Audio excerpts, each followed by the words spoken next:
Hey guys, welcome to another video. So a couple days ago I did a review of one of DAVIDStea's new Christmas teas, caramel shortbread, and today I'm going to do the same sort of thing but with their new tea, Let It Snow. So I'm going to get the tea steeping first and then I'm going to give you my first impressions. We're going to smell it and check out those ingredients. Gosh, I already smell it just from opening the bag and it smells really good. That way I can give it a few minutes to steep while we're talking. This was actually the tea that I went into the store to get. I love green tea, and this one sounded right up my alley.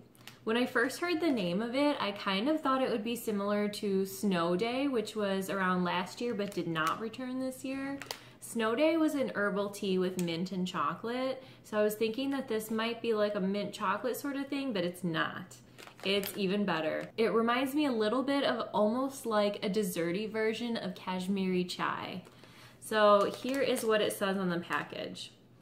Frightful weather, try this festive green tea laced with cinnamon, clove, and custard.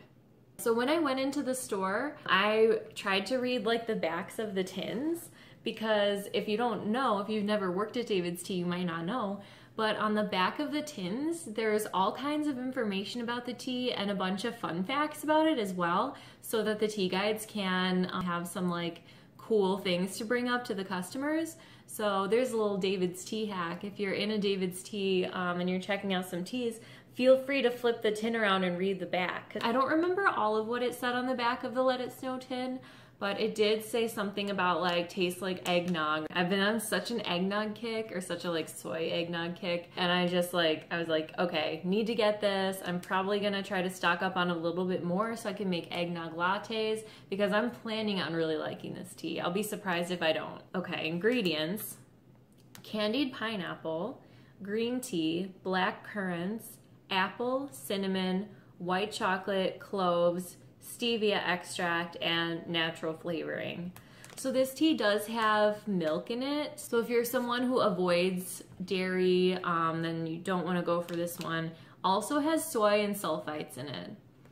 Also, I know a lot of people are really bothered by stevia. I don't know the exact reason because, I mean, it's a natural sweetener. There are some people who get really bad headaches from stevia. So, I mean, I really should do more research on that.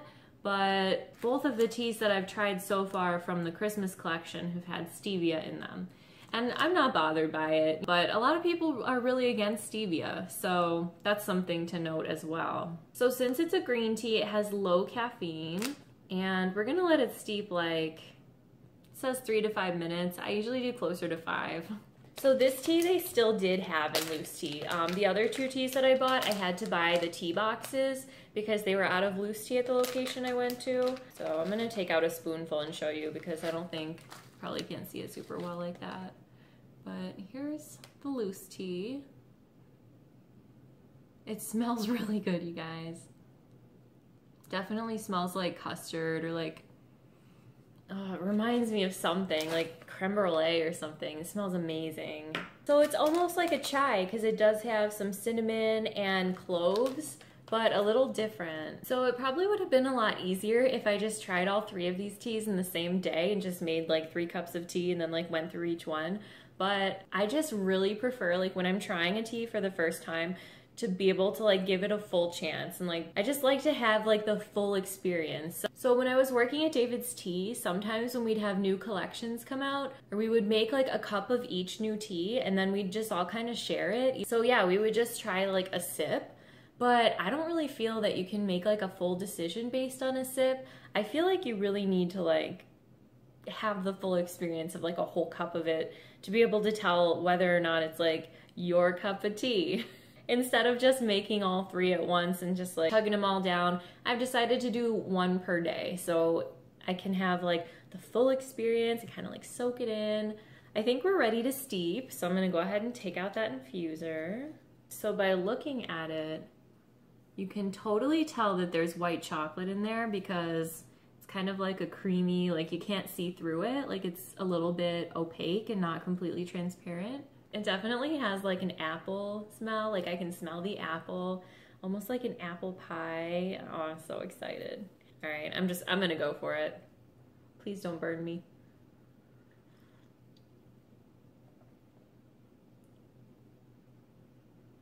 Wow, okay, it tastes really festive.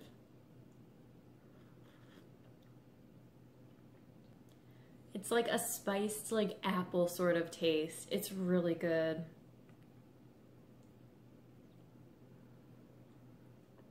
So I can definitely taste a little bit of fruitiness from like the apple and the pineapple. Yeah, the spices and the fruitiness just like come together perfectly.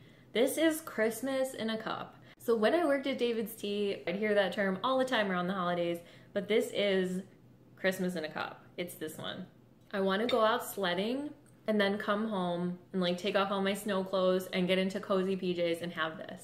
I want to like go to a Christmas light show and bring a tumbler full of this. I want to go to the city and go in one of those like horse-drawn carriages and drink this while I'm in there. It's the perfect mix of fruity and spicy. I don't taste much of the white chocolate, to be honest. Usually I don't with the teas with white chocolate in it. I don't usually get like a white chocolate taste, so I'm not really getting it here.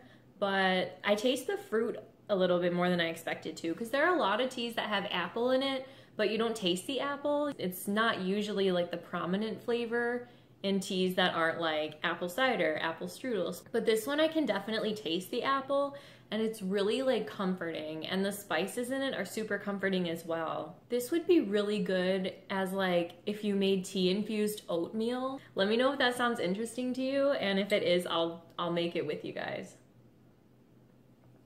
Yeah, I'm into it, guys. It's really good. So I bought only an ounce of it.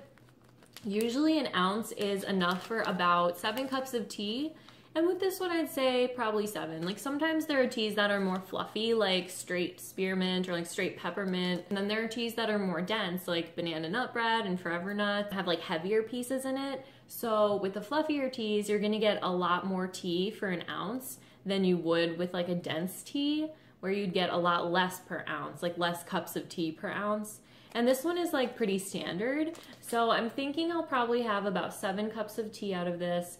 So I would like to get some more. Now that it's a little cooler, I'm tasting a little bit of like the custard, and it tastes almost like a creme brulee, like a spiced creme brulee. I think this is gonna be my winter go-to. I'm gonna have to stock up a little bit to get through the winter. But thanks for watching. I hope you liked hearing my opinions about Let It Snow. And stay tuned because I have one more tea review that I want to do in the next couple days. So hit that subscribe button and I will see you next time. Thanks for watching. We are all